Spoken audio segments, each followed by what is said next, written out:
What is going on, guys? This is Versus All Gaming with my review of Kill La Kill episode 15, and this episode, it was definitely crazy.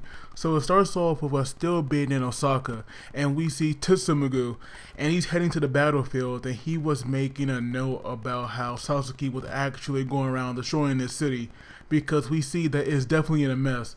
But then we have that teacher, Aikuro. He actually went to the base of Nudist beach, and we see that he actually dove into the water where he entered this secret entrance. And of course we see the other members, and they're like fodder characters, so we don't know any of their names, but we see that they're all wearing, you know, the standard get up, where it's just like no clothes, but they have well, you know, some kind of like utility belt and some overalls or whatever you want to call it. So then we go back to the battlefield here, where we have that guy, I forgot his name, but he's kind of like the boss here in Osaka. We have him going off against Sasuke, who actually came, and of course we all know he was battling Sanagayama originally. So they were going back and forth, and we learned that, you know, these two, Sasuke and this guy, they actually met before, and she was saying how this guy should be grateful that she even that she even remembered him at all, even though it was very vague. So this guy gets very upset, and he's just throwing all this money around because he wants to bribe all these people, you know, to fight for him. And we see that they were going to do that, but it wasn't until, you know, Sasuke had pulled out her sword and started attacking. But the thing is, though, she actually didn't attack them physically, but she actually attacked their heart, which like really put some fear in them and caused them to run off. So now this guy lost his entire following, and Sasuke said that, you know, that these people, like, money doesn't rule them, but it's fear that does. And she definitely had a point, because when she attacked their hearts, as she said, they were definitely running scared. So this guy had no followers, and you would think that he was definitely done for. But while he was backing up, he definitely had this secret plan, because we see that he bring out this weapon of his, which was like this giant mech crab. And we see, you know, right away he definitely goes on the offensive, and he shot off the barrage of missiles. So you would think that, you know, Sasuke and Sanagayama, they might actually be in a little bit of trouble. I definitely want to say a lot, but you would think that this really could be like a little bit troublesome for them.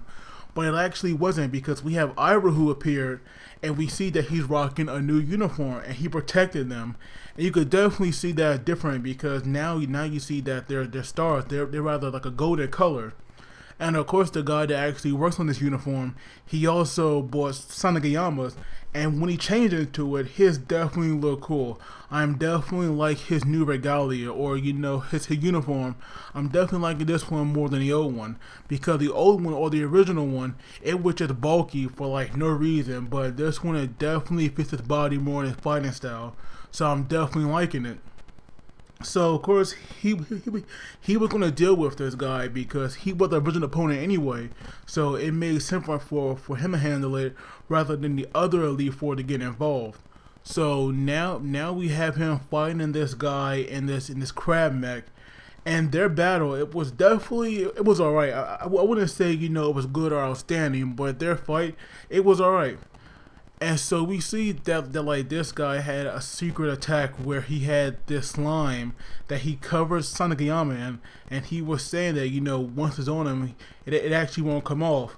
And so then this guy used a head that was on this mech to like burn him as well with a fire attack. And when this guy was like coming through it to see if like anything Sanagayama was actually there, we actually learned that, you know, he had been got free, and that's when he went on the offensive and just destroyed this mech.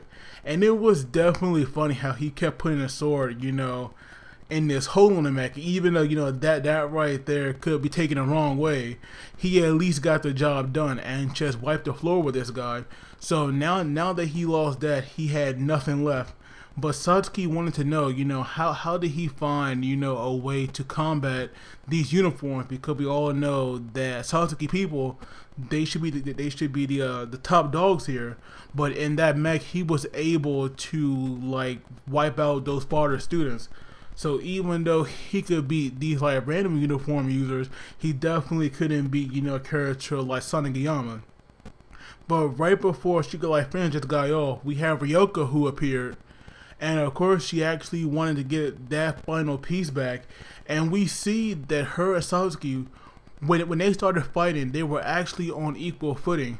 But Sasuke wasn't playing around, as she quickly went into, you know, her combo mode. And that right there is where things, you know, definitely changed, because Ryoko, there's no way that Ryoko in her normal state could fight Sasuke, especially when she transformed. And we see that she was pushing her back to the edge of like some cliff that appeared, because this city is a mech, so there was like, is a wreck, I mean. So this street right here, it was like split in half. And so the other Elite Four, they were actually wondering, you know, why Ryoko wasn't changing. And what's that guy named Hoga, I think it is? He explained that without the final part, or at least that glove, there is no way that she could fully transform. So that right there, you know, is a huge problem. It's like, even though, you know, even though she could transform, because we obviously saw that like later on, it still doesn't change the fact that, you know, without that one piece that can control the energy, it would have destroyed her body. And so now we have Nudist Beach here, who have finally made a move, because they were planning on saving, you know, Ryoko. They definitely wanted to get her out of there. And we actually learned that, you know, this whole Tri-City raid thing, it wasn't really to take over these areas, but it was more importantly to lure out Nudist Beach. And so we see that all the other Elite Four, they also change into their uniforms. And I gotta say, these new looks, I'm definitely digging them. Like even Hoka's, because his first one, it definitely was whack. But I am definitely liking this new one more. It's a lot more futuristic, which is definitely pretty awesome. And so now we have this like huge war breaking out between Nudist Beach and the Elite Four. And even though I wish we could have saw more of that, it was definitely cool. Like these two forces fighting, it's epic. And we learned that, you know, the real goal, or at least the one goal that Nudist Beach has, it is to not submit and not give in to Sasuke and the life viper that she uses. So they're always going to oppose her, and, you know, her family, of course, because we all know that her mother, she is slowly taking over the world here, and they definitely want to stop that from happening. And so now we know their goal. I'm definitely looking forward to seeing how much they'll work with Ryoko, because it's obvious it's going to happen.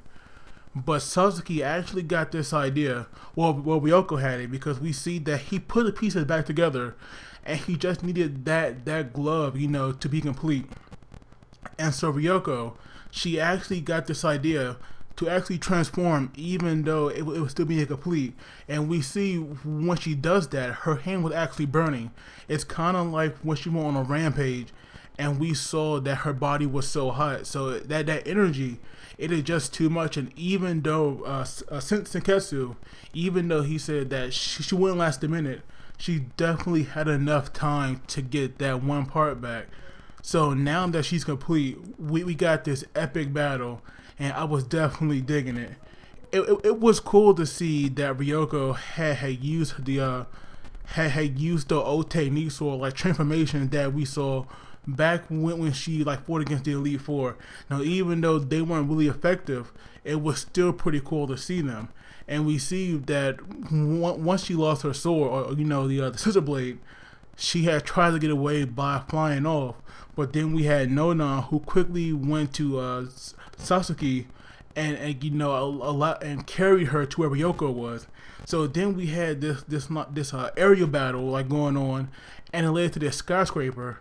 And I'm not gonna lie, the animation here, it was definitely on point. I was liking it a lot. Like at some part, the animation was a little bit iffy to me, but overall it was definitely on point. And I liked it a lot. Like those explosions and the way that, you know, Ryoko was like changing Senketsu into like claws and stuff, it was definitely pretty cool.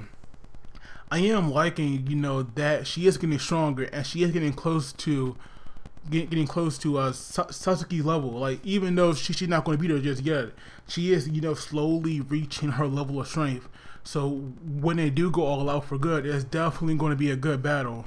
But eventually Sasuke does get the upper hand, and she manages to make Ryoko fall, and she actually passed out for a bit, and Senketsu, you know, had to save her. And so once they were on the ground, you know, this battle got really heated, and we see that Senketsu, he actually had a plan, and I didn't know what it was going to be, but he actually used the blood that he took from Ryoko to blind Sasuke, and that was definitely smart. And we just see Sasuke give, we see Ryoko give Sasuke this pretty good punch. It was definitely a good punch, and she manages to take her sword from her.